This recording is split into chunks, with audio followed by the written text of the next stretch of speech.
Chers frères et sœurs, dans Jean chapitre 17, du 1er au 11e verset, Jésus dresse le bilan de sa mission en accomplissant l'œuvre du Père avec amour et obéissance.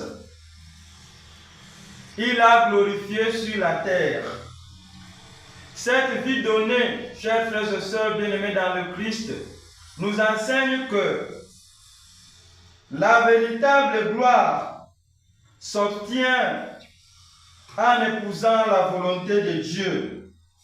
Nos actes d'amour, de pardon et de partage rendent gloire à Dieu.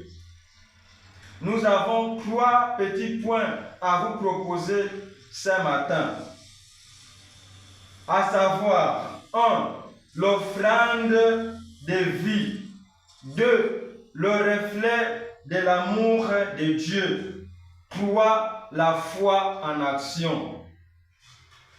Dans l'offrande de vie, avant de demander au Père d'être glorifié, Jésus déclare: j'ai été glorifié sur la terre en accomplissant l'œuvre que tu m'as confiée.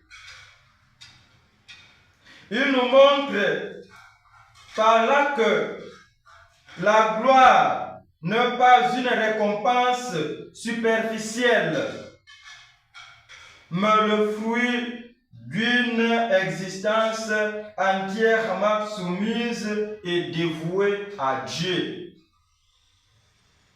2. Le reflet de l'amour de Dieu.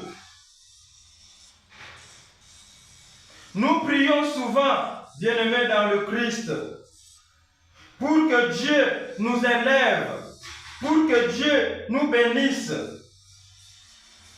Toutefois, la véritable interrogation spirituelle devrait être: ma vie reflète-t-elle la sainteté de Dieu?